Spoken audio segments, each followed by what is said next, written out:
welcome to another video. This time around I'll be talking about tier lists, obviously, as you can see in the background. The thing is, we have a lot of experience with the set 2 because it's been around for like around about a month. I think we have the 4, yeah, I think around about a month. So that's 4 weeks of playing locals, of playing online tournaments, and even like online regionals, and stuff has happened. We have a lot of data, and I have a lot of like personal data, basically, because like every local has a different meta and different stuff that happens. So every player has a little different experience, but generally speaking, whenever you enter big tournaments, display tournaments, stuff like tournaments where you can win something, you will always see the same meta. Like they will play the best decks, the easiest decks, the decks that are the most consistent, whatever, something like that, stuff that works. So yeah, I'm gonna talk about a little bit about the obvious ones first. The obvious one is Zoro. Like he has been strong ever since the set 1 came out. He's super easy. He got even easier with the addition of the 1-drops that are kind of overtuned, considering like they're 1-drops and they do stuff like plus 3000. So yeah, pretty simple stuff. You play, you attack, you go face basically always. If you don't go face, you already got a problem because things are not working out your way. Yeah, Zoro himself, just because he's so easy and because he's so strong on top of that, requires you to play a certain deck type, and that is a deck that can control the board in some way, or at least play a lot of minions, be it small 1-drops or whatever, or stuff that summons additional stuff. You are kind of forced to deal with that. That's not a problem at all. I mean, everyone knows aggro decks in other games, like Hearthstone, for example. You had the Pirate Warrior, super annoying, and people loved playing it because the games were short, the games were easy, relatively high success rate. But the thing is, if those aggro decks are too strong, like Zoro is, for example, it reduces the overall amount of leaders that are that are playable, basically. Like you just take out stuff that is not fast enough, or that doesn't have board clear enough, or plays enough minions. Like the old purple crocodile that I played only had like 1 or 2 big minions on the board, and I tried to defend it. It worked really well in the set 1. You cannot play that at all, that style, in the second set, because every set is like so fast, or has to be so fast in order to compete with Zoro. Yeah, so Zoro, really rough deck to play against. Not very interactive either. Like he just goes face every turn, like it's the typical aggro stuff. Super boring to play, super boring to play against. Absolutely low skill ceiling. You master the deck as soon as you start playing it, basically. And that's okay. But as a result of Zoro being so oppressively strong, we have Whitebeard, because apparently Bandai has a red fetish, or the dudes just love aggro or whatever. The second most overtuned leader, or maybe even the most overtuned leader, because it turns out Whitebeard ends up stronger than Zoro, actually, is Whitebeard, as I just said, like Whitebeard. Sorry, I'm a little ranting, because Zoro and Whitebeard really fucking annoying. Both are super stupidly easy to play. Almost no interaction. Whitebeard is even worse than Zoro, because with Zoro you can just build a deck around it and everything's fine, right? Okay, it's just an aggro deck, no specific types of cards needed specifically to counter the Zoro. Just white board, small minions, hits you. Okay, you can play around that. Other decks do the same, right? But Whitebeard is a little different, because Whitebeard, because he plays red cards, is an absolutely insane counter to small aggro decks, which is just happens to be Zoro. Um, and then on top of that, you get 1k more life and attack, which means suddenly you're not playing One Piece, the One Piece card game. Everybody's 5k, and all the strategies you have in your mind and all the deck building you did to play against other decks, none of that matters anymore. Because suddenly you have to invest more Dawn to even be able to attack. Suddenly you have to drop more cards to even be able to defend. And on top of that, he gets a trade-off that makes him weaker. That is a card draw, because he gets more life and he gets free card draw. It's not really a negative aspect, but his hero power is actually just like another cherry on top, right? So you have a 6k leader, he has 6 life, he gets a free card every turn, and he has access to the strongest card pool of all the card pools, right? If you make Whitebeard a green leader, suddenly like he wouldn't be so excessively broken. Like he has access to all the red straw hats that make the game, the deck so stupidly broken, right? If you don't give him the rush Ruffy and you don't give him maybe the rush ace even, or like let him keep the ace, whatever. Having one rush unit is not like the end of the world, but he has access to rush and is on top stronger than any other leader. It's rough, but like it's not the end of the world. You can still play around it, you can still do stuff with it, but having an inherent, how do you say, you inherently, just because you play Whitebeard, you already have an advantage. You start the game winning, basically. And now it's on the opponent to turn it around and try to make it work and try to beat you. So just by picking Whitebeard, you're already winning. And I think that's not healthy. I think that's not healthy. But in the end, this is a tier list about those two and how to beat those two specifically. And like I said before, it's not over. Like it's not like you have to play Whitebeard or you're losing, because there are actually decks that work good against them. The problem is because both decks are very aggressive, but both decks play very different styles. Like Whitebeard has just big beaters that you cannot clear because they're all 6,000, just like him. And Zoro has like very small stuff. You need to develop a deck, or you need to create a deck that can be good against both, right? So you need a deck that can clear the board, has presence on it, has enough counters, and can maybe clear the big guys as well, and is like defensive enough to survive the Whitebeard's attacks constantly. Like that's with the deck building in mind. That already makes it pretty obvious that 4 life characters are like at a super hard disadvantage, because yeah, you have 2 colors, but you have a life less. Whitebeard has 2 life more than you, has free card draw, and like once you fail to draw right and you lose 1 or 2 lives, you're basically dead. So yeah, kind of obvious that it makes sense that dual color leaders are like not played as much anymore. Okay, let's start with it. I mean, we put Ruffy in here as well, because Ruffy is not too different from those. He's not better than those two by no means, but he can play pretty good against those 2 decks, because he shares like the same overpowered card pool as the other 2, and has access to like 6k attacks every turn, without like losing too much.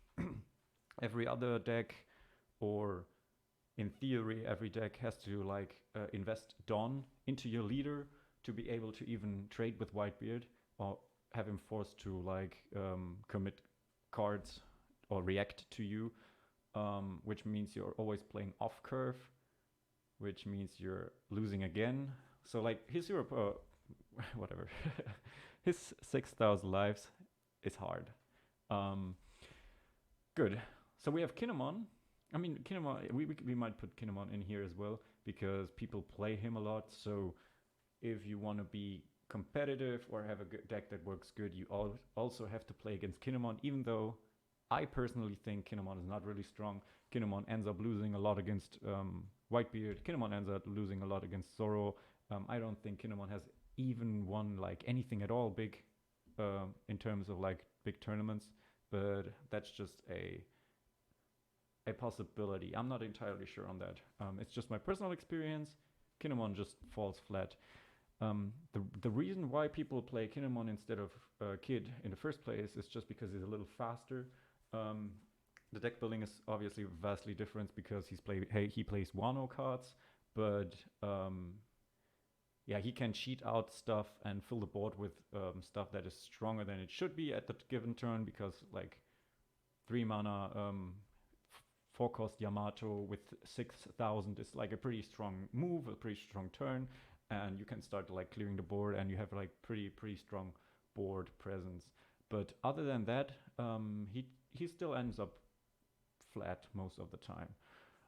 So I would say if you want to play green, just roll with Kid. I mean, Kid was the strongest deck in the set 1 by far. Against every color, pretty good.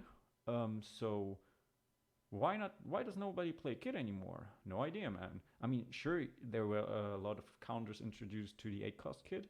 Like, you can't just play 8-cost Kid and win the game. Stuff gets removed by Otama Jet Pistol like before. You now have the Gordon 1-drop that reduces stuff into Vista, that reduces stuff, and obviously Nico Robin is still on the board, so those things can remove him. But other than that, and a black, of course, Black Hole's gimmick is basically to remove stuff. But other than that, like, there has not been too much new removal introduced into the colors. So even if your 8-cost Kid gets removed once, it's very unlikely that it gets removed twice. And if you just put an Odin, 8-cost Odin into the Kid deck, you suddenly have so much pressure and so much kill potential, even because like Kid still has one of the strongest leader abilities, right? And even against Whitebeard, it's like super good. Just stacking the Dawn on your leader and hitting twice with 12,000 is hard to deal with, and it's hard to survive that even as a Whitebeard. So Kid is still very good, and also with the rise of Blue coming up, Kid is just still very good because Kid still hard counters Blue because Blue has nothing. They got nothing new to clear stuff that's above 7. So Kid, very good, and very good against Red. Same goes for Doflamingo. Blue is just like the counter to Red, right? Set 1, Blue completely dominated Red, but fell flat to the green, the Kid, basically. 8-cost Kid specifically. Like, without 8-cost Kid, I'm pretty sure that Blue would have been the deck to beat. I'm pretty sure Doflamingo would have been the tier 0 deck in the first season. And now that people have stopped playing 8-cost Kid, nothing's holding him back, right? I mean, he has one advantage over every other leader in the deck. He attacks with 7,000 every turn anyways. Like, that's just his thing. And also he goes first. All the other decks, the other strong decks, try to go second because having the 1 Dawn more and having the 1 card more is like a huge advantage. Doflamingo doesn't give a fuck about that. He just goes first, as always, plays the Perona or the new Doflamingo, doesn't matter, and then he just starts cheating out big minions while going phase. Going phase means Whitebeard has to react because 7k is like still a 2k counter or 2 1k counters, so he has to react from the get-go and doesn't get the advantage that he has over every other leader. So yeah, that's really strong. Of course, if the meta shifts again and Kid becomes more relevant, Duffy already obviously loses again, but as of now, Duffy is just a really good deck. And with the addition of the Jimbei, the 3 mana 3 down 5000 Jimbei that on KO bottom decks a 3 drop. He has really good new cards, and the 6000 power Moria is also very strong. If you can get that out early, like Whitebeard, you just beat him. So that's a very good leader. Might actually, we can't put him in front in front of the kid ever, because like once he becomes, he loses. But let's just keep going. I mean, I'll put Smoker in here as well, because Smoker is a deck that is obviously new. Black is the new color, so people love playing black, love playing the new color, and it's very strong. So like these 3 colors are basically the decks to beat, right? Red, green, and black. The special thing about black is that he can just remove everything without interacting with the board. That means decks like Sanji or Crocodile that work off of having a big board and having you attack the minions in order to clear them, and then defending them with events and drawing cards. This whole gimmick doesn't work against black. So if there's a tournament where a lot of people are playing black, or a local where everybody plays black, playing decks that want to win the board battle by defending and generating cards is not going to work. Black completely counters that by just taking out the stuff without interacting with the board. So yeah, black, strong, has a problem against Zoro, like an absolute hard problem, because every time you remove something with black, you have to drop a hand card. Zoro just hits you for 5 every turn, so you have to drop hand cards anyways. So you're dropping 1 to defend, 2 to defend, then you play a Kobe, you have to drop another one in order to clear 1 drop from the board. It's not worth it. It's really difficult. It's like super stupid to play that way. So you need the Meteor Rain attack that clears 1 drops, and you need your defensive spell, the Shockwave, in order to clear the board.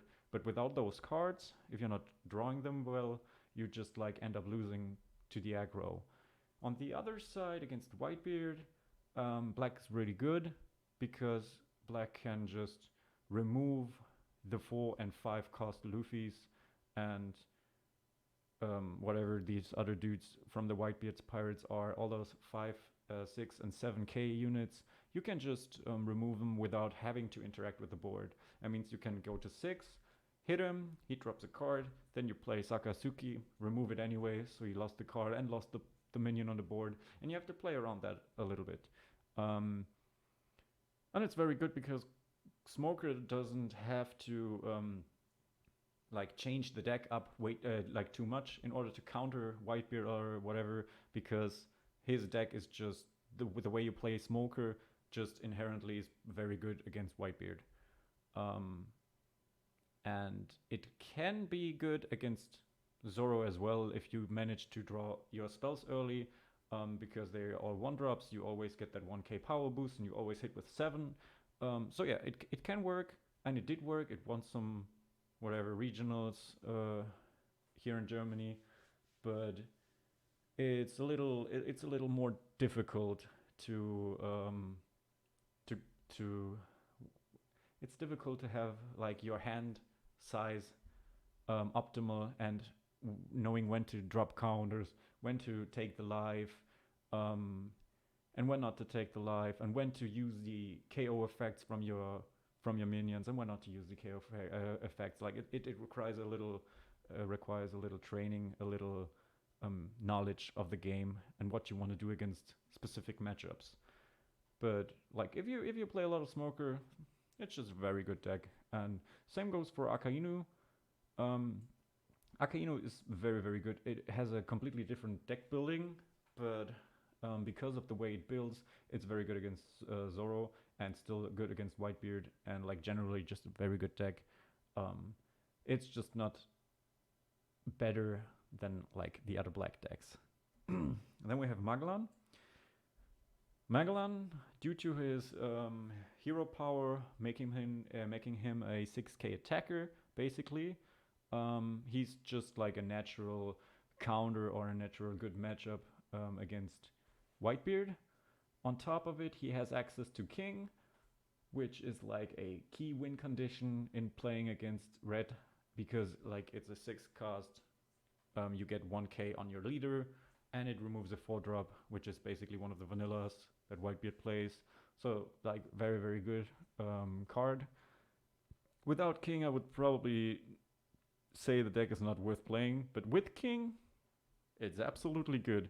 And the Magellan, the 5-cost Magellan, disrupts curve and disrupts like um, the game plan from your opponents. So throwing them off a little bit and clearing the board is just like a really good combination. Very good deck. Yeah. Then we have Law. Law is okay. You can still play Law. Law can be very fast still, but Law basically is just like a bad ripoff from Zoro at the moment because he doesn't gain anything from playing the 1-drops and swapping hands and drawing some cards. Like it doesn't matter because Zoro like just plays 1-drops and beats you, and all the shuffling and stuff is nice and is fun, but Law is basically using the Zoro cards anyways, and the green cards just don't make that much of a difference. So he just falls flat in terms of how the meta has evolved, and like his deck could not quite catch up. Even though that's probably just because people are trying to imitate aggro with it. Maybe someone somewhere has a really really fun and really really good Law deck that does his own thing and tries to be Law instead of trying to be Zoro, and maybe that works. But currently, Law is just not in the best spot.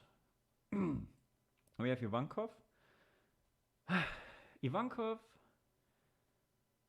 keeps constantly winning at our locals, and it keeps having really good matchups against Zoro. But overall, Ivankov is just like not good enough. Not good enough to compete with the sheer force of Zoro, Whitebeard, and not strong enough to compete with the 8-cost Odin or the sheer board clear from Smoker. So the deck is good. The deck is fun. We will put it in front of those two at least. And having so many 2k counters also means that you can protect the board that you build pretty well, but you are just not strong enough, or you don't have the power to efficiently end games. That's what I feel like Ivankov lacks. I mean, Ivankov did get a really cool package with the Impel Down and has a lot of card draw, and he can select what he wants in his hand. But in terms of big beaters or game finishers, like you still only have the Mihawk, and the Mihawk itself like is a 9 mana, remove something from the board, but that doesn't win you the game. And at very often, you're at a stage where you cannot even play him very well, so you just trash him and draw other cards that you can use to play defensively. So, yeah, Ivankov's kind of lackluster. Duffy is just way better, way faster.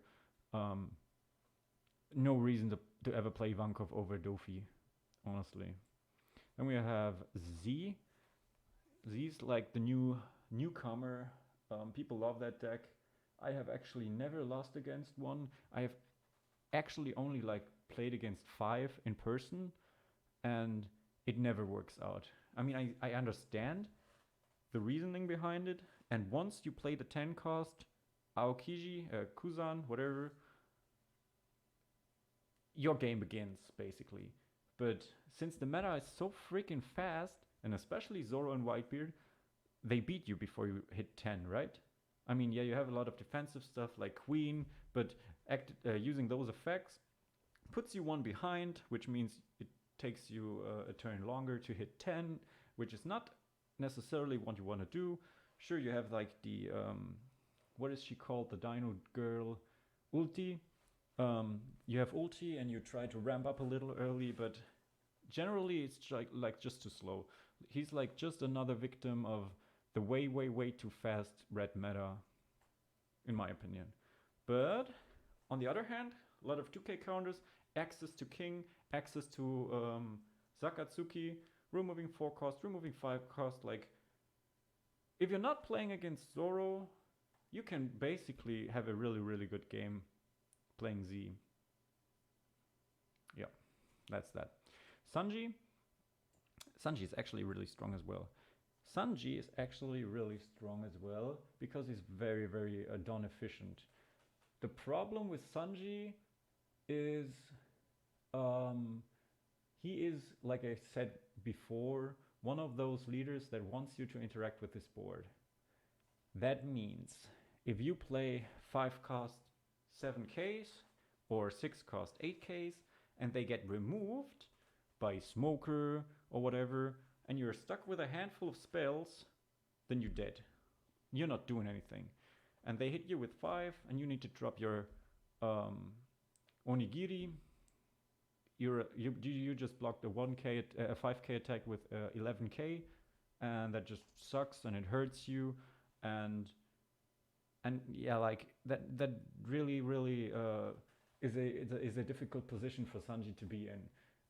On top of that, you have one less life, which means if you draw brick or you're just too slow to get your field going, Zoro just rushes you down. So in terms of like playability, he is not quite as good and not quite as consistent as the other 3 decks, which is the reason why I'm going to put it here, even though it is really, it can be really strong and really good, especially against those 2. Like against red, it can be really good. But it's just like way too inconsistent, and purple and black are really rough matchups. They just delete your board without interacting with it, and all your spells are basically useless, right? So that's the thing. But it can work, and it did work a lot of times. I had the display tournament where I was that I won with my Magellan deck. I actually played in the final versus a Sanji, and like he couldn't really do anything against me because like King just removed half of his board, but he beat a Doflamingo before, and he did beat a Whitebeard, I think. So the possibilities are there because he can like use his Dawn so efficiently, playing a 3-drop, getting 2 Dawns back, attacking with 7. Like that's just really good against Whitebeard, right? Playing a 5 Dawn 7,000 unit for 3 Dawn is like super cost efficient, and after that you can start like swinging every turn. So that's very good. I wouldn't underestimate that deck, really. I think it's not quite where it can be though. I think like the ceiling of the deck is a little bit higher because the deck building can be a little difficult. What spells do you include? How many spells do you include? What beaters do you include? How many cards without effect like are efficient? I think the deck's not quite where it is supposed to be yet. But yeah, maybe it'll end up being a top deck eventually, but it would never be higher than those 2 at least. Like Doflamingo, I think, completely shits on him. Even though he has to interact with the board, like he's just way too aggressive and builds up board way too fast for Sanji to compete. But that's a theory because I did not play that matchup. So yeah, we're gonna put him here. Damn, this is going to be a long video. I hope I'm not like talking too much. So we got the Kaido next. Kaido. I mean, technically, Kaido has access to the king. Kaido has access to both kings, actually. One is really good against Zoro, clearing the board. One is really good against Whitebeard, clearing the 4-drops. But the thing is that I personally just think Magellan does everything that Kaido does a little better. And it just so happens that Magellan dex building just completely counters Kaido as well. So even if Kaido manages to get somewhere like the mirror match purple, he just loses so hard. So where is Kaido in this thing? I mean, Kaido, since he plays the 9-drop Kaido and the 10-drop Kaido, he can be really, really deadly and really strong. Also, he naturally ramps, um, which just makes him a little faster. And I really think like, I don't know. Now I don't see him stronger than any of the decks that I had up till now. I'll have to put him here. I mean, I don't have the experience with the Kaido deck because like my purple decks are Magellan and like Crocodile, so um, I'm not entirely sure. Maybe I'm misjudging that. And if you're a Kaido main and you think like Kaido is like the best dude at whatever everything or whatever he does best, but I just can't think of a matchup that's like super good. Because you can't remove stuff from black a lot of times. Your hero power is completely useless against Whitebeard, which is like the most played deck, like the deck to beat. Here it has to be first, right? Whitebeard is like the strongest deck. You have to consistently beat Whitebeard, and like King Kaido's hero power just doesn't do anything, right? Like it's just not usable. So you can just play another purple leader instead. I mean, you if you're playing Kaido, you could just as well be playing King, because you're not using your hero ability. Um, but like that's just that specific matchup. Um, green matchups are very very good for Kaido. Still, blue matchups are very very beatable for Kaido. So it's really just um, black and red being really difficult decks to beat. Yeah, I think that's my point. Garp, I mean, currently I think Garp is pretty troll. Is not as bad as King, but um, Red wants to go aggressive and beat you right away. Black wants to be. I mean, Black can be aggressive as well, since you're constantly building board while removing stuff. So it's not like you're losing tempo necessarily, but it's just no card draw, very very few defensive or good defensive options. Um, and if you take the defensive options, you're losing out in aggression, because like the aggressive part of the deck, it just doesn't really work with his hero power, because red cards work with power instead of like cost. So it's really difficult for him to utilize his hero power going red. But if he goes black, he's like losing the aggro, and he can't really make use of all the red cards. So he's just a black leader with a life less, and that basically turns him into Sakazuki, because like he just reduces stuff and he deletes stuff. So he's like the opposite part of him, but he loses a life, and all the black spells reduce the cost anyways. So instead of having his hero power, I can just take like the Ice Age, which reduces the cost by 5, and play Zakatsuki, and make use of the one more life and all the black cards that I'm playing anyways in Garb. So yeah, I don't see a reason yet to play Garb, but that might change. I don't know what cards we get in set 3. I don't know what cards we get in set 4 that might make use of this leader. Maybe even red cards that can work with like the cost of a unit. Who knows? I don't know. But up to now, I think he's like king tier. Same goes probably for the Crocodile, because the only advantage Crocodile has over every other blue leader is that he can make use of Miss All Sunday's Baroque Works tag. That's it.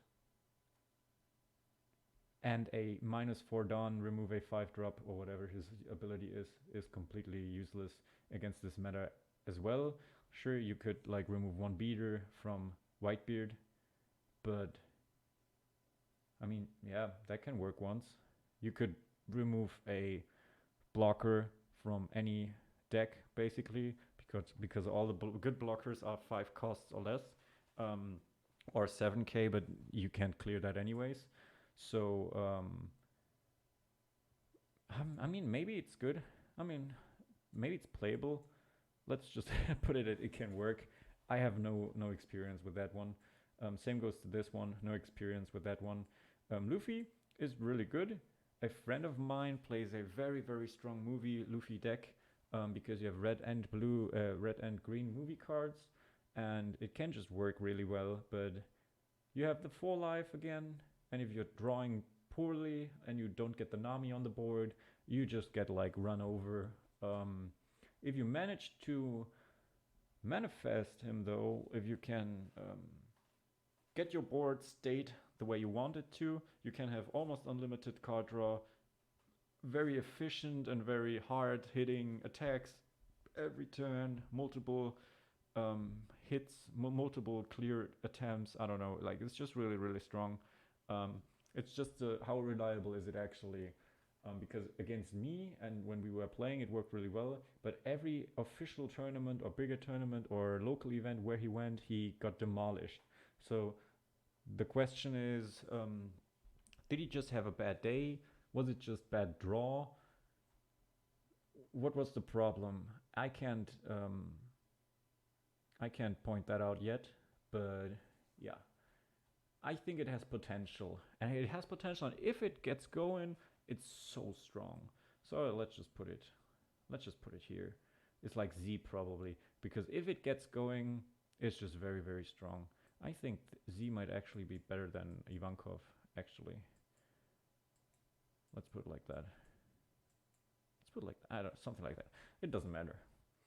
Odin, haven't seen it at all. No idea. Purple Kaido has access to King. That's pretty good. But other than that, like he has a good matchup against Zoro, but if you build around removing 1-drops and 3-drops, you're not going to win against the other decks. So sadly, another victim of the meta. Same goes for Purple Crocodile. I'm really trying to make it work so hard. Let's put it here. Oh no, we will put it in front of Kaido because he has access to the kings, which makes him naturally good against Whitebeard. He has a lot of defensive options, which means even if you have a life less, you can defend a lot of that life, or you can defend it hard, and you have a lot of card draw. The problem is the deck building part. If you build the Ivankov blue side, you can just play Ivankov because he has his hero ability in better, basically, and has more life. So playing Impel Down is not an option. And just playing parts of the Impel Down is not impossible, but I'm still like trying to figure out a version that can make it work. The problem is the 7-cost Crocodile became almost unusable because black just takes it out instantly, and even red takes it out so very efficiently that playing the 7-cost Crocodile and having a deck build around that is not going to work. Like it's just too inconsistent. Having him stick on the board is too like inconsistent. It doesn't work most of the time. But I'm still trying to figure out a way to make it work. Once I do, he might rise up a little bit, or at least that's what I'm hoping, since I'm a Crocodile main. But we never know. The aggro version with the Smile Crocodile, I would probably put it around here somewhere, because the Smile version works really well against the decks that are below it.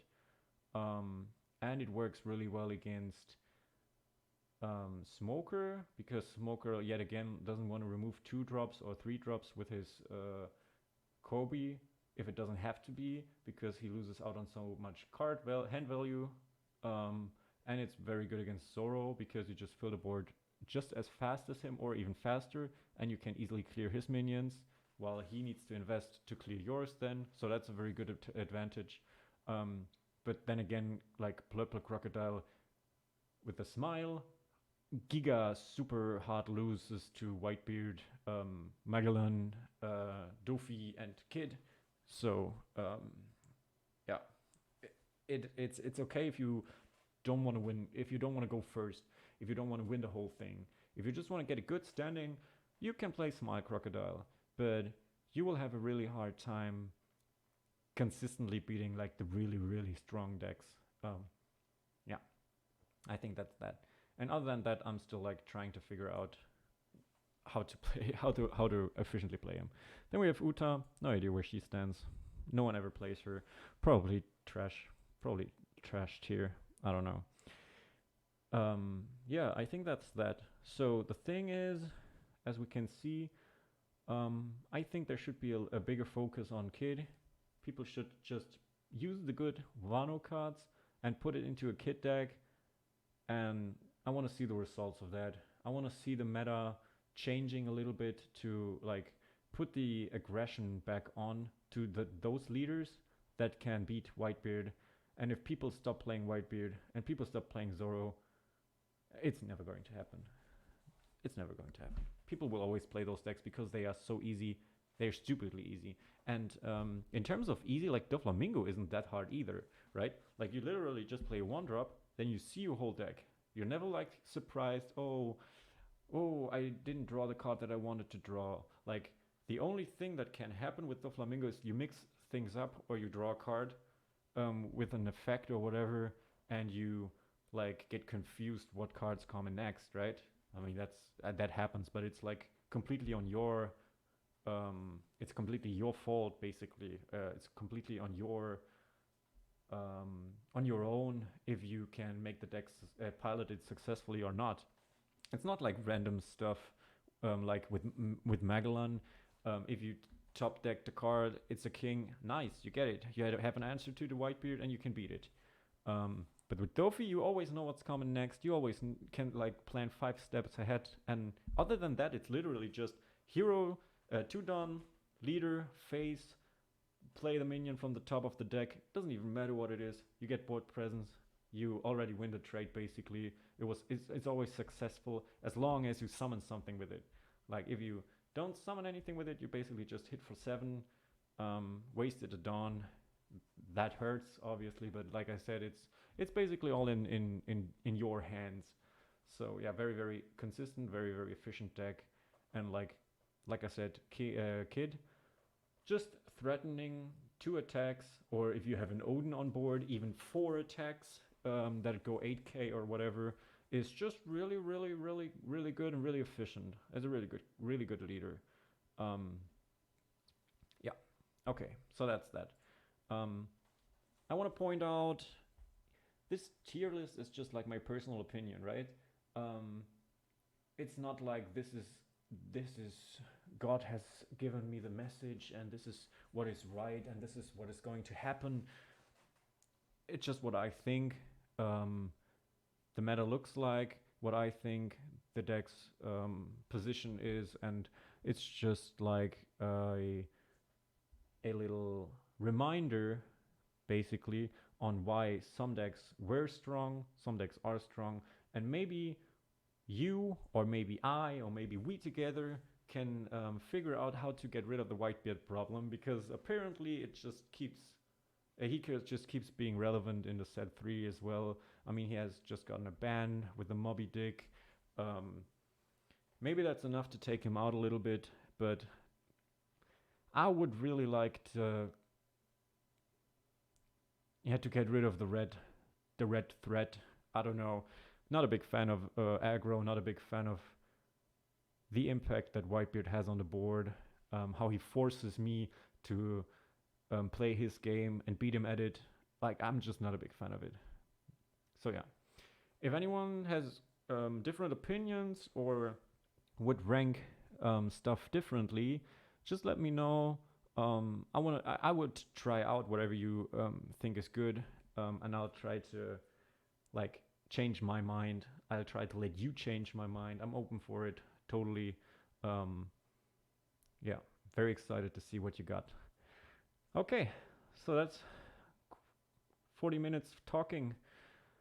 If you enjoyed it, leave a like. I'll try to upload once a week, maybe twice a week. The next time I'll do a video, I'll hit you up with some gameplay. It's probably only going to play Crocodile gameplay for now, because I really want to make it work. I'm really trying my hardest to um, get the deck to be competitive and not just the Smile version. I want Crocodile to be Crocodile and not Zoro. Um, let's see where this takes us. See you.